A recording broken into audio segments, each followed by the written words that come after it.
তখন তাকে প্রশ্ন করে, আজ তোমার শক্তিশালী শরীর কোথায় গেল? যখন আত্মা পুরোপুরি বের হয়ে যায় তখন দ্বিতীয় ফেরেশতা এসে বলে, আজ তোমার ধন দৌলত কোথায় গেল, যেগুলো তুমি জমা করেছিলে? যখন জানাজা ওঠানো হয় তখন তৃতীয় ফেরেশতা এসে বলে, আজ তুমি এতটা লম্বা সফরে বের হচ্ছ যা এর আগে কখনোই বের হওনি। আজ তোমাকে এমন এক ঘরে শোয়ানো হবে যেখানে নিঃশ্বাস নেওয়ার মতো জায়গা নেই। আর যখন তাকে কবরে শোয়ানো হয় তখন চতুর্থ ফেরেশতা এসে বলে, কাল পর্যন্ত তুমি জামিনের উপর চলাচল করেছ, কিন্তু আজ তুমি জামিনের নিচে শুয়ে আছো।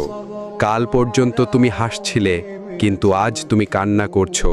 কাল পর্যন্ত সবাই তোমার সাথে ছিল, আর আজ তুমি একা।